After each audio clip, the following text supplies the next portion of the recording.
Hi dears. അപ്പോൾ നമ്മൾ രാവിലെ തന്നെ അമ്പലത്തിൽ പോകാനായിട്ട് റെഡിയായി നിൽപ്പുണ്ട്. ഇത് ആണ്ടുവളപ്പൊക്കെ അല്ലേ, അപ്പോൾ നിങ്ങൾ വിചാരിക്കും ഇതിന് വലിയ പുതുമയൊന്നും ഇല്ലല്ലോ, ഇതെപ്പോഴും അമ്പലത്തിൽ പോകുന്നതല്ലേ എന്ന് വിചാരിക്കും. പക്ഷേ നമ്മൾ സ്ഥിരമായിട്ട് പോകുന്ന അമ്പലത്തിലേക്കല്ല ഇന്ന് പോകുന്നത്. അപ്പോൾ അമ്പലത്തിൽ പോകാനായിട്ട് ഇറങ്ങിയപ്പോൾ ഒരു മഴ പെയ്താൽ ഞാൻ എപ്പോൾ സെറ്റും മുണ്ടൊക്കെ കൊടുത്താലും ഇതൊക്കെ തന്നെയാണ് അവസ്ഥ. അതുകൊണ്ട് ഞാൻ വലിയ കാര്യമാക്കിയില്ല. അപ്പോൾ ഇതാണ് നമ്മൾ വന്ന അമ്പലം, കണിച്ചുവളങ്ങര അമ്പലമാണ്. അത്യാവശ്യം അറിയപ്പെടുന്ന ഒരു അമ്പലമാണ്. അങ്ങനെ നമ്മൾ അവിടെ ചുറ്റും നടന്ന് എല്ലായിടത്തും തൊഴുതിട്ട് വന്നപ്പോഴത്തേക്കും അമ്പലത്തിൽ ചോറ് കൊടുക്കാനായിട്ട് തുടങ്ങിയിട്ടുണ്ടായിരുന്നു. ഇന്ന് ചിങ്ങമൊന്നല്ലേ, അത് കാരണം അമ്പലത്തിൽ ചോറുണ്ടായിരുന്നു.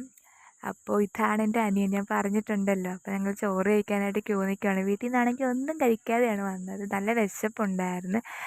അങ്ങനെ ചോറ് വാങ്ങി കുറച്ച് കഴിച്ചു കഴിഞ്ഞപ്പോഴത്തേക്കാണ് അയ്യോ വീഡിയോ എടുത്തില്ലല്ലോ എന്ന് ഓർത്തത്. അല്ലെങ്കിലും വിശന്നാൽ പിന്നെ എനിക്ക് ചുറ്റുമുള്ളതൊന്നും കാണാൻ പറ്റൂല. ഇതാണ് ഞാൻ +2 വരെ പഠിച്ച സ്കൂൾ. അങ്ങനെ കുറച്ച് സാധനം ഉണ്ടായിരുന്നു വാങ്ങാൻ. അങ്ങനെ സാധനമൊക്കെ വാങ്ങി നമ്മൾ വീട്ടിൽ വന്നു. അപ്പോൾ ഇത്ര